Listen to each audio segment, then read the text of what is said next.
I believe style it's not something you're born with. It's something that's cultivated over time and it's developed. I'm willing to invest time into your pursuit of the American dream, and it doesn't matter if it's the first home you've ever bought or, again, it's the 10th home. I believe that my style and my experience, and really, style is nothing more than experience. And I believe that's what's important. I've got a process. There's a way I do business. And fortunately for me, I've got thousands of people that appreciate my style in the process of helping you in the pursuit of the American dream. Call me, 214-801-8800.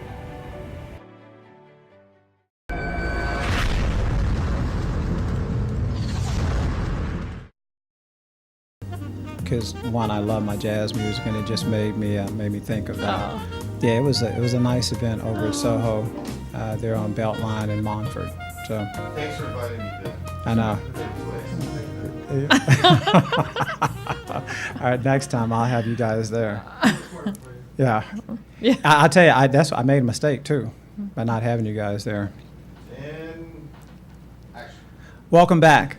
I'm Ben Baker, mega agent with Keller Williams Realty and CEO of the Ben Baker team. I am here with my dear friend and classmate of the charter class of Plano East, 1983? 83. Oh my goodness. Mm-hmm. How time flies. Missy, introduce yourself. Well, thanks for having me, Ben. My name is Missy Bender, and I am president of the Plano ISD Board of Trustees. This is my 13th year on the school board, and can you believe it's actually been 35 years since we graduated from high school together? Wow. Wow. Oh, how time flies. And your daughter is at? She's at SMU. She's at SMU. Mm-hmm. Okay. And my oldest son was attending Baylor, and my youngest is now at the University of Arkansas. Can you believe that? Wow. That's crazy. Wow, how time flies. It sure so, does. Let's just jump right into this. I know that school just started recently. Will you touch on one? Give me a highlight of this new and upcoming school year. All right. Well, we have a new superintendent, Sarah Bonzer. She joined our district as superintendent at the end of March. And she used to be with us previously. She was actually principal at Williams, and then she went to Rockwall, and then we brought her back. So she's been a tremendous addition to our team and is an amazing leader.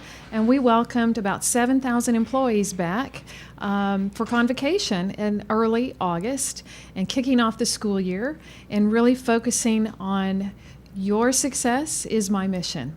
So we are all of the support staff are here to support effective teachers in the classroom doing the very best they can to help every child be successful in our school system. So that's really a big focus for us this year. And we're grateful to have so many partners helping us in that effort. Philanthropy through the Education Foundation and all of our corporate partners across this community. Wow. What a program you guys have. I'm a volunteer at Jackson Elementary where my kids attended, and I've gotten so much from that program and being able to give back to a young man, young kid that I feel like I can impart some wisdom and impact some positivity into in the kids. I'm driven that way, and I appreciate some of the programs that we have here. I'm so glad to hear that you do that. Those relationships are so valuable and they're life-changing for our kids. Right. This year, a new initiative that our superintendent started is that every person in the administration building, including all of the board members, are assigned to a school during the school year, and every person works to volunteer. They work an hour in every month at that school. So this entire team, outfit in red shirts, the Friday before school opened, was out helping teachers do everything in their classroom, putting up bulletin boards, cutting out shapes, sweeping up the floors to support our teachers in the classroom getting ready, and it made a huge impact. And I think that's an incredible message that says we are here to support you, and your, like I just said a minute ago, your success is my mission. Yeah, I think it's powerful when you see even the leaders in the community, not just the kindergarten teachers, but when you see the president offering her time and assistance. I think that sends the message here in Plano that, you know what, we're all in this together. So I love that. Good. Let me ask you this. Speaking of all in together, how many students do we currently have in the district? Have any idea? I do. So we welcomed about 53,000 students this school year. I'll tell you something kind of interesting that people don't probably realize. With all the economic development that's happening in Plano, a lot of people think that we have more and more kids coming to Plano, but that's actually not the case. We actually have fewer kids now than we had a few years ago, by a couple thousand. So you wonder, how can that be? Right. I was about to ask why. How is that? So here's why. It has to do with birth rates, and it has to do with affordability as well. Okay. So if I look at our enrollment across the system by grade level, grades 6 to 12 average about 4,000 kids per grade level across the system. From K to 5, it's about 3,500. So what's the takeaway from that? Why is that? Well, as Plano becomes more, as its home values escalate, And they have. Yes. Yes. The other communities neighboring us are not as fully developed, and they're not as close to the urban center. Right. So it becomes harder to afford housing here, and the families that are moving here, as they bring their children with them, they are replacing the kids that are graduating at the same rate. So some of the things that we collaborate with our city leaders on is what can we do to reverse that trend? Our demographic data shows that trend will reverse itself in about 10 years because our seniors are pretty much aging. When I say seniors, our senior citizen community is aging in place in their home. So their home is not necessarily available to a young family that would be moving in yet. So the city is looking at other senior solutions that are affordable for that community. And we talk about ways in which we can interest young families here to certain communities where we have incentives. The city offers some incentives to move into these homes and outfit them with some improvement and get a rebate from the city on that. So we work together a lot with, as I said, our community members, our business, and including our city to keep our system healthy.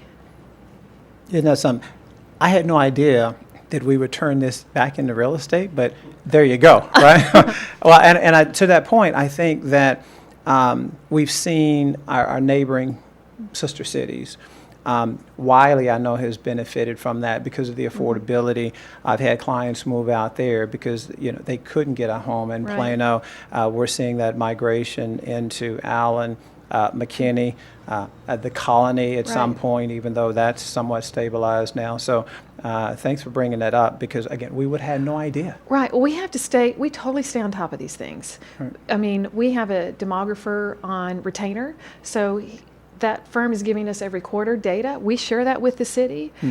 We have a tremendous working relationship together so that we can be proactive and not just reactive. We try to anticipate things that are going to happen.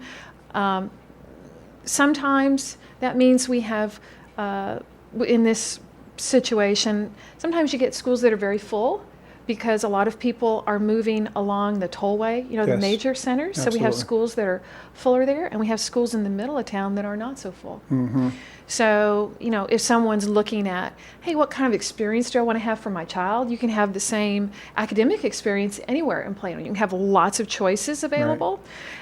But if you want a smaller school, then you might look at the places where we have a lot of capacity for that. And, I'll mention something you and I have talked about is that one of the features of Plano ISD is that you can live anywhere and go to any school. You can transfer to get access to a particular program that you're interested in that's unique to that school.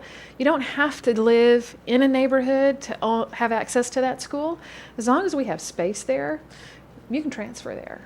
Interesting. Again, I don't believe most of us knew that. So again, thanks for sharing. Well, it's something, in terms of being proactive, we're trying to manage our capacities and we're trying to offer families choices.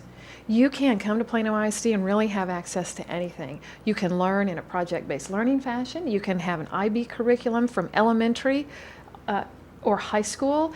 You can learn culinary arts, you can learn automotive, you can learn health sciences and graduate with certification and be employable immediately. We're collaborating with Collin College to offer technical school options. So that is happening with all of the Collin County, the major school districts here. Collin is about to break ground, I think next week, in fact, on a new technical campus.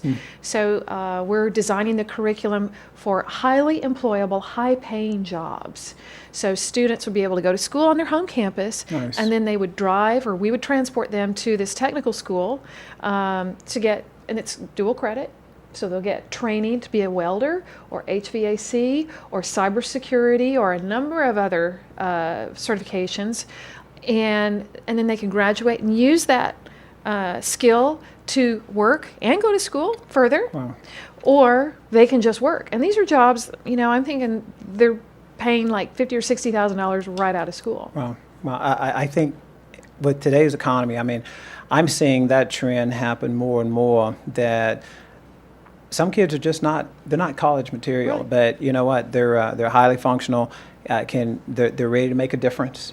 And I'm glad to see Collin College, along with other, schools out there now, giving them an option. Right. Every child does not have to have the same pathway. Right. So we're really oriented toward choice and options in Plano ISD. Right. Data shows that students do need to be prepared with some kind of post-secondary experience to have the best income earning potential, but it doesn't have to be a 4-year degree. It can be a 2-year program. It can be a technical school program. It can be the military. Right. We want to give kids the ability to find a way to connect to something that they're passionate about. Right. In a way that allows them to live in our school district anywhere and have access to all of that programming. Well, I'm going to take this opportunity to send a shout out to my little brother, Christopher Lee Baker, who Chris benefited from that. I went to Baylor, Sikkim Bears, but Chris, we knew at a young age, Chris was always working with his hands and assembling radios and bicycles, and he took that experience to a technical school. Right. And has an amazing job. I think Right. that's just a prime example of what this district can offer. So we do studies, and we partner with Collin and with the North Texas Commission to review and learn about what are the high-paying jobs that are in high demand right now. So this program that I'm describing is tailored around that demand. So we're trying to feed that with a supply of talent. Our job is to provide a workforce that is prepared Yes. for options. Right. We feed the education system in Texas. 95% of all kids in Texas are educated in public schools. So from a funding point of view and from a priority point of view, hopefully our state is focused on this priority because we're providing the workforce of the future. Beautiful. Right. I love everything about it. I'm glad I'm part of it. Let me just touch on this briefly. As I drive around, I have seen some schools, I guess more this summer, undergoing Refurbishment? yeah, absolutely. Yes, That's what I'm right. trying to touch on. Yeah. Shepton, for example, Right. where my boys went to school, and it is beautiful. It is gorgeous. So let me tell you Wow. about that program. We are so fortunate in Plano ISD to be part of a community that is so supportive of our school system. We've talked a little bit about that here. So we have a program that says every 5 years we make certain improvements, like we paint, we provide new flooring, we keep the school on a certain refurbishment, renovation program. And then we do something at 10 years and 15, and at 20 years, we do what we did at Shepton, where it's a complete renovation. So classrooms are sized appropriately based upon the current educational demands.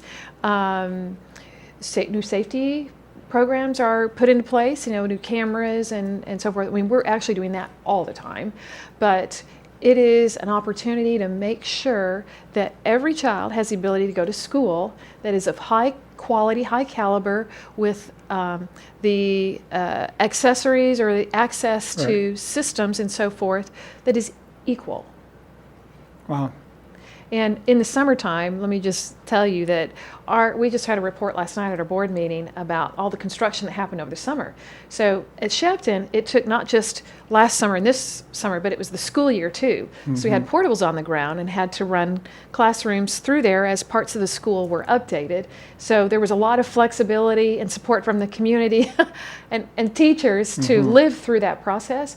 But it's paid off. It's amazing now. Yes. At other schools, we do things like make sure we may enhance the kitchen, to bring it up to par. We may, we've had a huge roof replacement program because of hail damage. So that's really affected our insurance rates and so forth. So you're right, there's been a lot of construction. Wow. Well, as we transition into construction, we've seen in this community, especially working in real estate for the last 30 years, we've seen businesses flock and flood this area. Again, I believe that Plano puts the Dallas business community on the map.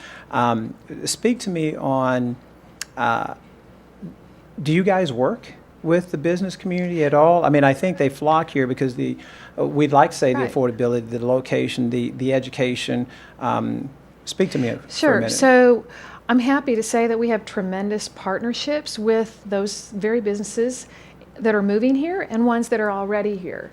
A couple of examples. So at our Academy High School, which is a project-based learning STEAM school, that's science, technology, engineering, art, and math. So students are learning in an environment that is just like work. It's nothing like the traditional school setting.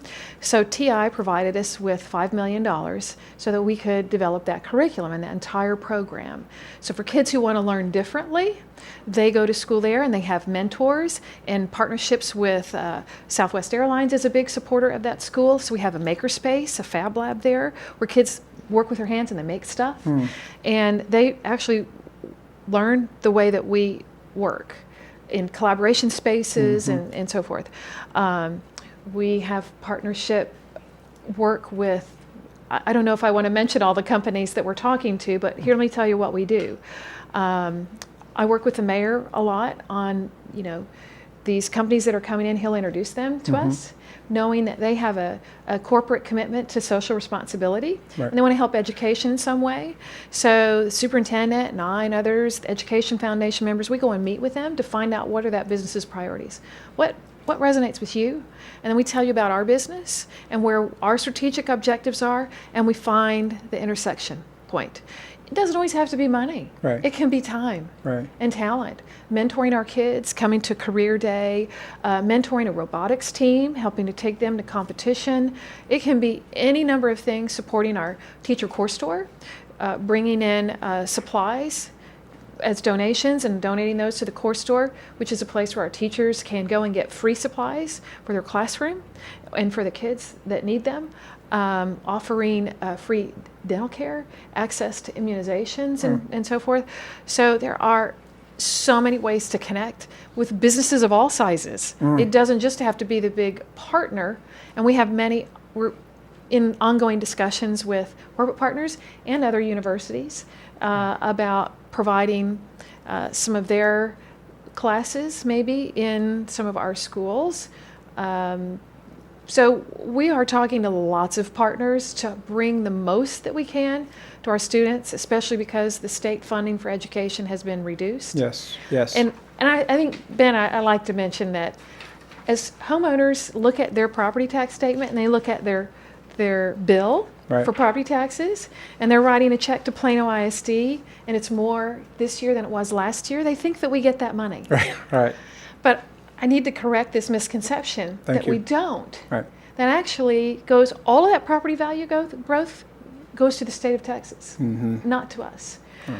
In fact, I mean, we've had legislation around trying to change property tax statements so we can show you how much is going to what we call Robin Hood or recapture in our district, because it's increased by 400% or so in the last 4 years. And that's still relevant here, that whole Robin Hood. Yes. Yes. We just approved sending a $208 million check to the state of Texas the other day, and that's $50 million more than it was last year. Wow. So in addition to providing an excellent education for all kids and being a great place to work and live and so forth, we're also advocating to effect this change on the school finance side so we can provide some property tax relief. Right. Wow. Thank you for that. You touched on something. You might not be able to mention some of the maybe the companies that you guys are talking to, but you are talking to some. So we've got others that are still coming in, right? Think of the ones that have moved here. Right. And there have been so many, and we can't even begin to name them all.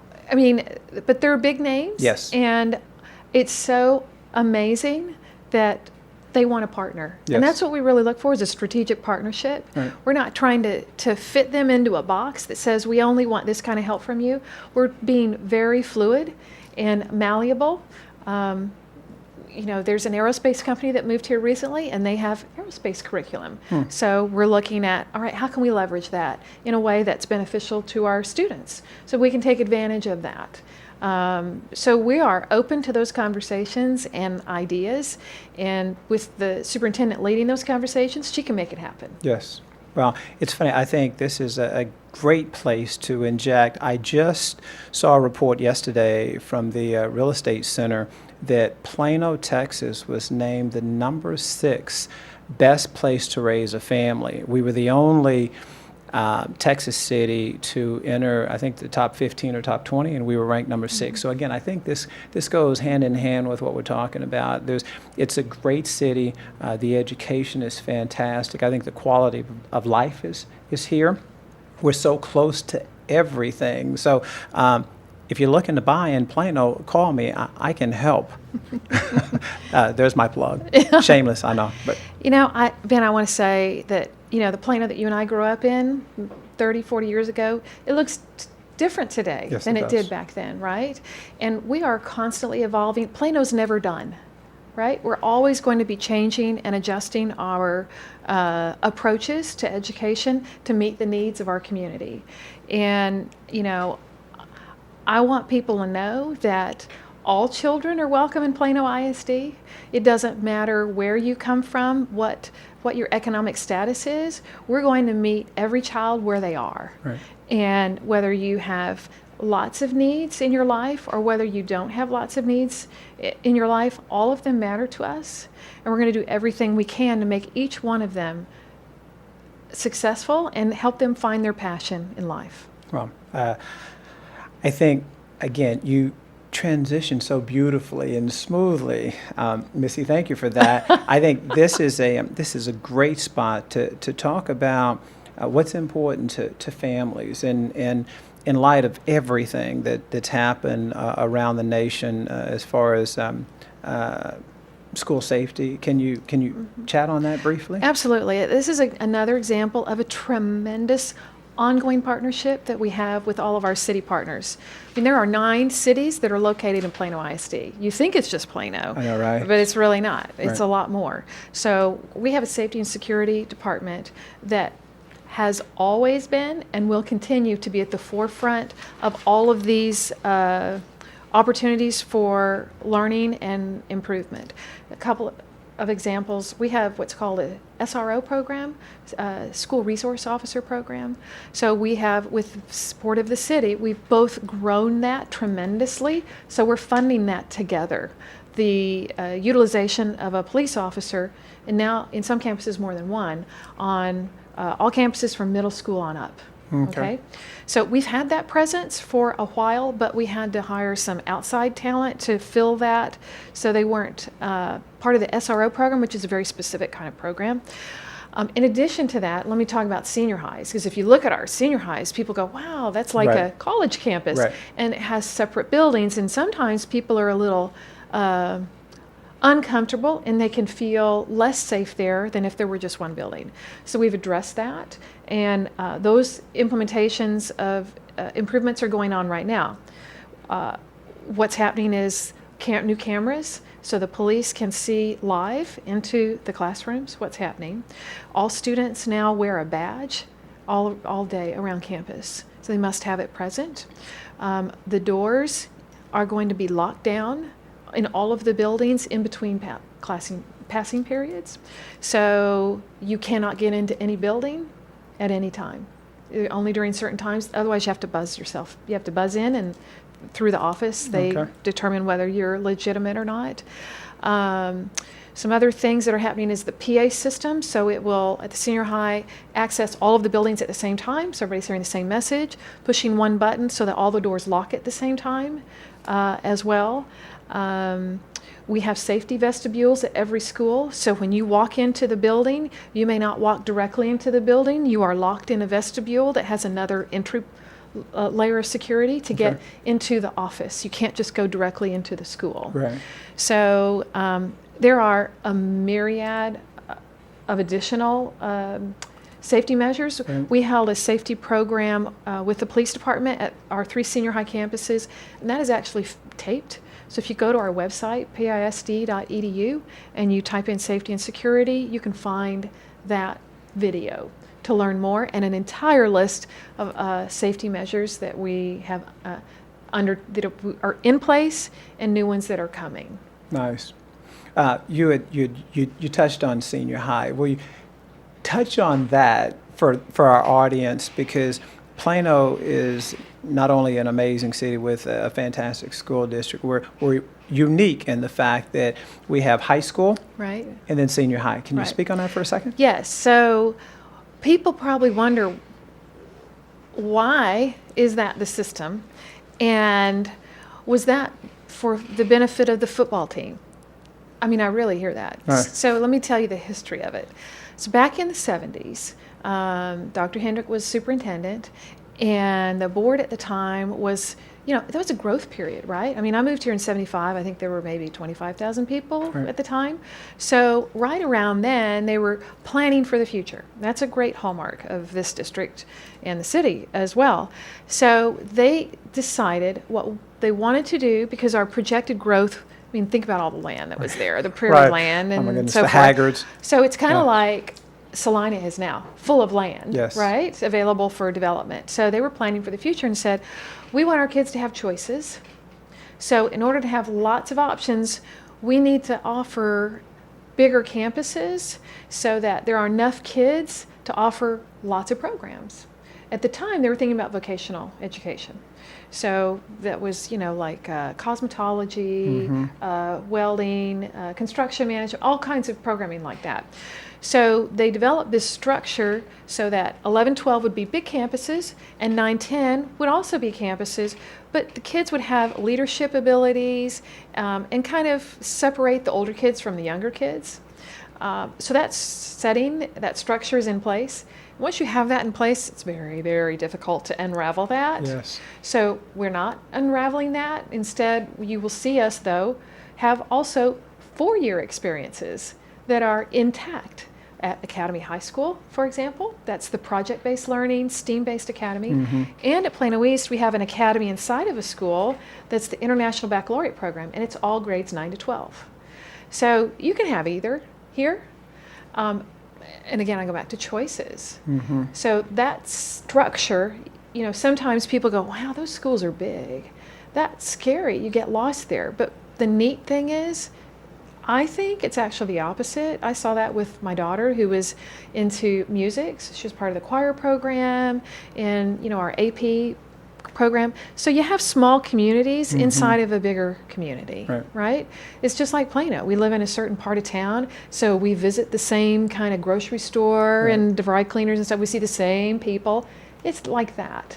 So we want everybody to find their place, whatever that is. And you belong to that smaller community on a bigger campus. The classrooms sizes aren't, it's still the same ratios. Right. It's not like those are bigger. Right. And see, I think the public believes, because our schools are so large, but we pale compared to our friends to the north of us. But from a student-teacher ratio, you find those are very similar across the area? If you actually look at our data, Now, the way the state looks at it, they look at all persons called certified teachers, and they divide that into the number of students, okay? So we have teachers that are in the classroom. We have teachers outside of the classroom, too. So let's say at elementary, you may have a need for more intense support from a specialist that might be a English as a second language specialist, or it might be a gifted and talented specialist, or whatever, reading specialist. So this child might be a couple of kids pulled out for that more intense help. Well, that teacher's factored into all teachers too. So the last number I remember hearing was like 14-1 on average. Okay, now that doesn't mean you're going to walk in every classroom and see 14 kids with just one teacher for that very reason that I explained. But we have ratios that we set that are at elementary and certain grade levels and at secondary. So we staff according to that. Nice.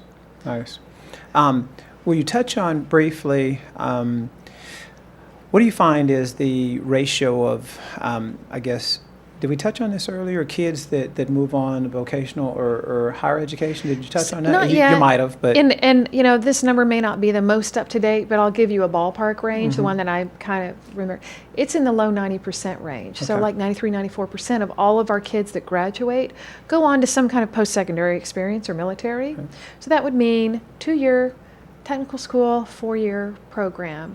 So we actually track them to see what happens to them when they enter that system. The state is actually trying to track them as well because universities want to see kids graduating Yes. in 4 years, Yes. for debt purposes and their own success rate. Right. So universities we both have an interest in that because we want to provide kids into the system that don't have to have any remediation. Right. And they want to get kids in and through successfully Yes. too. Yeah, I'm finding now having my youngest now enter that there are some universities that, can I say, seek out Plano students because they know those kids are prepared, they're ready. Right.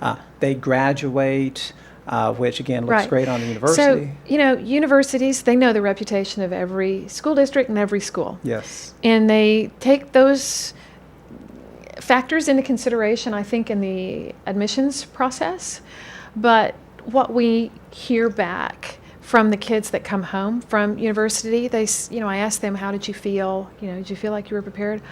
Oh yeah, I was very prepared. In fact, the professor on the first day of class says, all right, anyone from Plano, raise your hand. Kids raise their hand, and the professor says to the other kids, all right, go seek those kids out and study with them. They know how to study. Nice. So for me, a successful outcome for our students is not necessarily the grade that you get in a class. We want them to have the most rigorous experience that they are capable, so they learn grit, resiliency, of course the academic outcomes too, but we want them to be prepared Yes. to deal with life, Yes. not just earn a grade. Operative word, prepared. Absolutely. And I'll tell you, a shift, Ben, that we're having in our AP program, I think we offer 39 or 40 AP classes across the system right now, probably more than anybody, okay? And a lot of kids like to access that for GPA maximization purposes in order to get into UT or something like this. But for a long time, I think there were kids who were capable of being in those classes that aren't in those classes. So we applied for a grant from the Google Foundation, got it, studied ourselves. They studied us to find out who's missing and why are they missing. And based on what we learned, we've made changes. And we went out and there were about 1,000 kids in the high school setting who had never been in an AP class who were capable of being in an AP class. Maybe they weren't going to earn a 4 or a 5 on the AP exam, but that's okay. That does not need to be our measure of success. We want to get kids in these classes that might not see themselves nor ordinarily in that class. So we have gone out and we found them, we found their parents, and we have taught them through some classes that we've developed outside of school, Heart of a Scholar. So we're trying to inspire that student. You can be successful here. And we're going to help you be successful. And we give mom and dad some skills and let them know we're not going to leave you when it gets hard. We're going to help the kid to stay in the class and make it through the class. they don't even have to take the exam. We want them to get the access to the learning, so at the end of that process, they can say, hey, I did that. Absolutely. That's powerful. And, you know, the reason, Ben, that I ran for the school board 13 years ago is because, you know, when we were growing up, I was a poor kid. My parents didn't go to college. Mine either. My mom was 16 when she had me, so I'm the child of teenage parents. And when I came to Plano, my education here changed my life and my whole family's life. Right. And after I graduated from high school and went to college, my mother did too. Mm-hmm. She had graduated from high school late, but she started going to community college, and then she went to SMU after me on scholarship, just like I did, Mm-hmm. loans and grants and so forth. So when my daughter started school here, and I looked around, I saw that a lot of kids were just like me. They needed somebody to believe in them. Even though I might not have looked like the kids that, you know, were in my daughter's class at that time, they needed somebody to believe in them, Right. like somebody believed in me. Yeah. And I'm so proud that this district is taking that approach to make sure we're not selecting the ones that are going to be successful and the ones that aren't. Right. We believe every single child can be successful. And we want every employee that we have, that's the kind of employee we want that believes that too. Yes. Right. Right? Because if you don't believe that, it won't happen. I believe in the self-fulfilling prophecy. So we've got to start with believing that every child can be successful. And we're going to help them maximize their personal potential. Oh. And I hope that every public school setting in Texas is like that. But I can tell you from my, you know, exposure to what we're doing here, that's what we believe, and that's what we're doing, and that's what we're funding, and that's what we're prioritizing. Oh.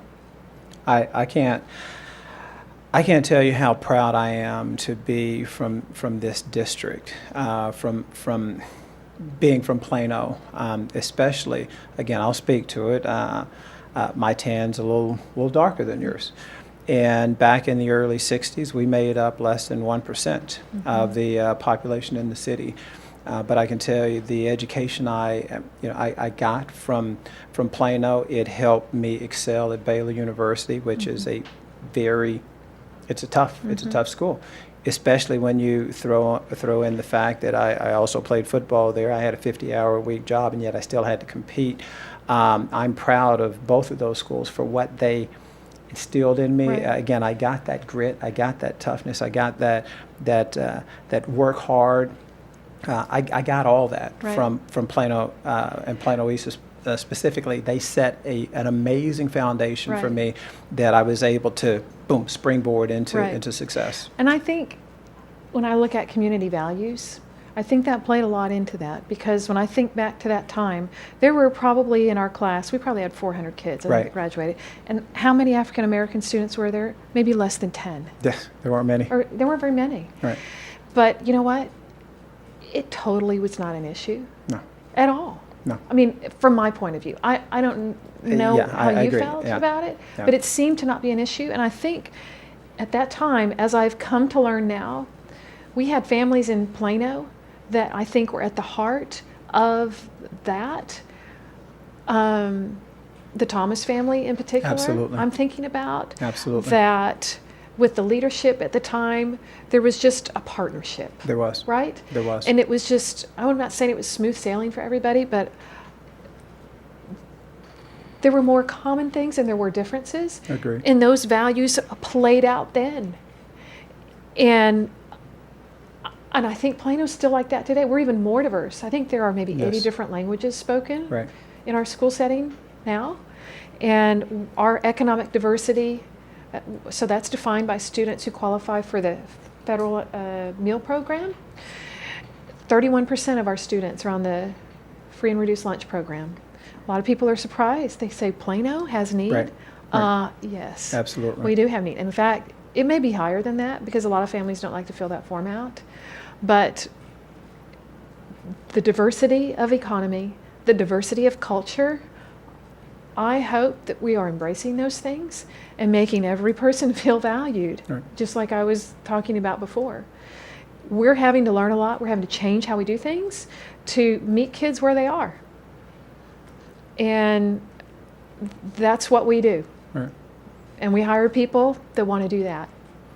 Well, and this feels like it's off topic, and that's okay. You know, just having my youngest graduate from Plano West, I can tell you that being a mixed race, mulatto, call it what you want to, Alexander and Ben, my oldest, they were leaders. They were included. They never sensed that they were different. Right. And I love the direction in which we're headed.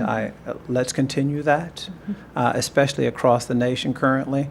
I'd like to see that, but again, I think it speaks to our community and the district. And you know, the kids of that age group are finding their voice, I think. Yeah. And you know, one of the things I think that we might want to touch on is the class rank system Yes. that we've had in place, because I feel like the student voice in that process was so important to inform the work that we were studying. So, you know, a lot of Texas parents will understand, and the kids will understand what I'm talking about here when we say the class rank system. Because there's, you know, universities that have certain state mandate requirements that say if you fall within the top, excuse me, 10%, I'm going to stop Sure. here and take a sip, because I'll take a sip. I'm kind of talking a lot here, Ben. They're looking for an agent that is willing to invest time, energy, who's caring, who creates an experience. I really believe that today's consumer is looking for an experience. At the end of the day, I'm so fortunate that that's what I bring to the table is everyone will say they're trustworthy. I think that my 3 decades of service has proven that. My thousands of loyal clients has proven that I'm worthy of your trust, and I'm willing and wanting to earn it each and every day. I'm so blessed and fortunate to be from this community. I know this Dallas area, Frisco, Denton County, Collin County, Dallas County. I know it like the back of my hand. It's all in the pursuit and finding exactly what it is that's going to make you happy. And again, my job's not done, and I'm not happy until we've knocked it out of the park. Ben Baker, Keller Williams.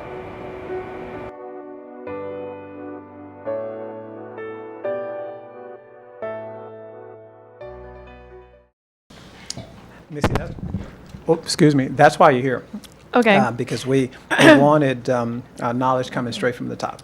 So we took a look at healthy behavior, the social emotional well-being of our kids, and were we doing anything that was not positioning them to be the most successful in their pursuit of the university of their choice. So we studied this for 2 years. And we involved students, parents, community members, staff members, university admissions officers in this very lengthy study to take this journey and figure out, should we be doing something different? And if so, what does it look like? A lot of our peer districts across Texas have already changed things. And so we undertook that challenge. Back in the spring, we concluded this work and decided that for this year's 9th graders that have just started 9th grade, with that class, we will not be ranking outside of the top 10%.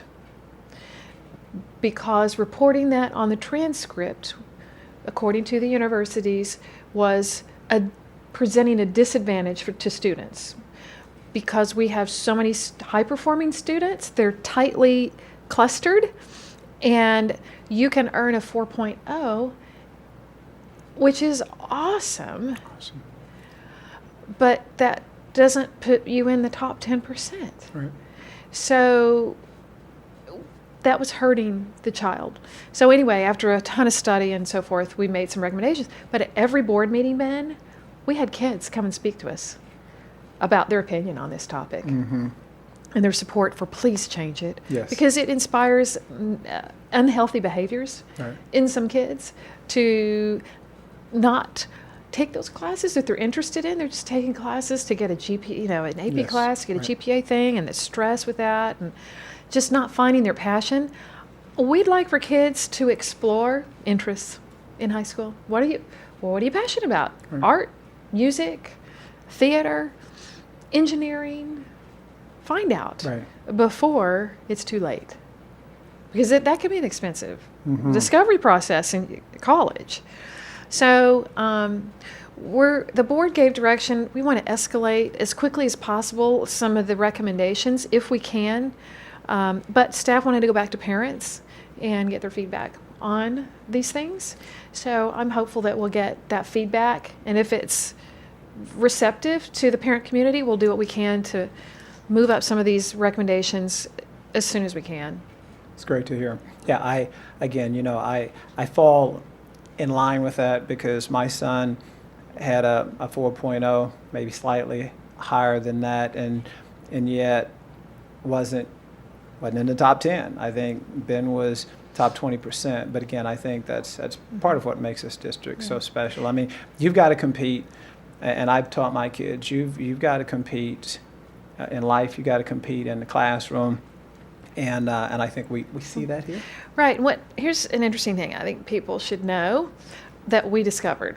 So take that GPA, put it aside for a minute, and just know that when a student applies to a university, when you don't have a GPA reported, or a class rank reported, pardon me, That's right. they reprioritize everybody anyway. So the university looks at the classes that you took, and they assign their own algorithm, and they rank everybody in the class that's, the kids that are applying. So they do their own thing at University A, which is different than University B and C and so forth. It's all different. So, the only free pass, if you will, to admission is the state law requirement. And when you present the holistic student and all of their assets that they bring to the table, the courses that they took, how well they did in them, how hard were those classes, the community work they did, the work they did, whatever it is, universities are saying we want a well-rounded student that can be successful. We don't want just a kid who's just gone to school and maximize the whole system. Because what happens when real life occurs? Yes. Can one deal with it and be successful and make it through the system of higher ed?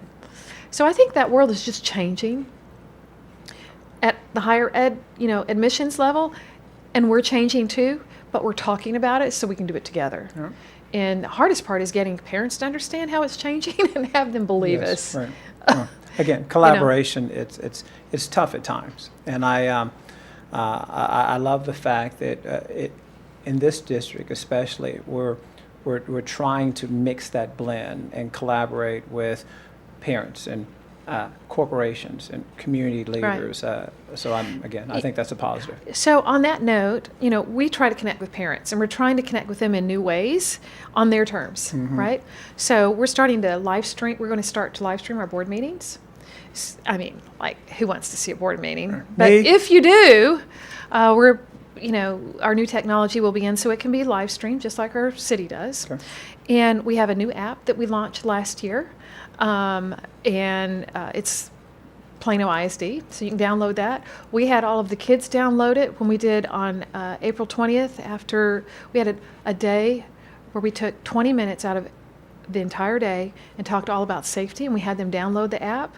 Because not only is this about safety in school, we want kids to be able to report and communicate with us things that we should know about. Like if someone's having issues, maybe mental health issues, we care about that and want to help. So there's an anonymous reporting mechanism where they can report, I'm concerned about so-and-so, without walking up to the teacher if they're uncomfortable doing that. They can also report things that are happening on social media that we need to know about. And then we look into every single thing. So it doesn't matter if it's unclear whether it's truth, if it's definitely a fact or not. If you think you saw something and you have a worry about it, you can report it. We will look into it, and your identity is completely protected. That's great. So we're trying to help kids be safe at school. If you see something, say something. Yes. And we're trying to let them know that's not just limited to, it's mental health, it's physical health. Yeah. It's all of it. Right. Right. But kids are the ones on the front line that Yes. are going to see it first. Right. We've got systems and people, security people and the police department looking into things, but really that student, they're going to see it first. Yes. Well, So we're trying to get them to partner, and we saw a tremendous uptick in the reports that we've looked into since then, and I think that just helps everybody be safer and healthier. and that's all we want, especially when we send our kids off to school. As a community leader or a parent, is there anything else that you'd like to impart? I would say, I would invite all parents or community members who are interested in the school system to reach out and check us out. You can look on our website, we have an annual report if you want to learn more. It looks like this. There's a digital version online. Go to PISD.edu, look for the annual report. You can find out all about the school district and, the accolades or, the programming and so forth. But if you also hear something and you want to know, is this truthful or not, you can send me an email. It's missy.bender@pisd.edu. You can call me at my phone number at the office, or you can send an email to askpisd@pisd.edu and ask your question, and you'll get an answer. So we're trying to connect with people, and we want to provide good information to them. When I say community members, I also invite our senior citizens to join a program called RSVP. I think it's Respected Seniors, it has to do with the senior program for retired folks in our community that want to connect with the schools. So we have it's free. You sign up and we connect you with emails and invite you to student programs, choir concerts, band, and so forth. And I think it's either discounted or a free price. So you can come into the school, watch a program. We've done this with our senior living communities. So my mom joined. They get the emails and feel connected. My parents should. Your parents should. Yes. So just look up RSVP on our website. I can't remember, I'm sorry, exactly no, what it I'll stands find for, but it's a really neat acronym. Right. And so we want to involve all people, not just the parents, but the businesses that we've talked about, the seniors that we've talked about. And if you're not sure how to connect, they can just send me an email and I'll find a way to help them connect. Well, thank you for giving of your time today and being so accessible and providing just amazing knowledge, because again, I'm sure my audience didn't know, and that's the reason why I'm bringing it to you. That's my plan and my focus is to make sure that week in and month out that I'm bringing real value. I'm doing my best to help educate not just my audience, but this community, this city, I think this great state. That's my plan, and I appreciate your time today. As we get ready to leave, is there another point or two that you'd like to make? Something else you don't want to talk about briefly? I appreciate your partnership in giving us the opportunity to communicate with the individuals that you reach, because it takes all of us. And I appreciate, our continued friendship, and wish you all the best success on, it's been a long on time. your outreach. It's been a long time. I appreciate it. And there's so many of our friends from our Plano East days that are still here, that are making a difference, Right. Not just here in Plano, but in neighboring cities and across this great state and nation. Right. I couldn't be prouder. So many come back home. Absolutely. And so many come back and teach for Yes. us. Yeah, they do. Well, again, thank you again for joining us, and keep your eyes open for the next podcast, which should be coming your way in the next week or so. Again, for all your video needs, reach out to the professional staff here at McLeod-Cass. They can be reached at 469-831-5911, and that's J.D. McLeod. He runs just an amazing facility here, and again, we really appreciate the time that you guys have poured into us and in this podcast today. I think we've learned a lot. I know I learned tons, and I hope the audience did too. Missy, would you like to say bye? No.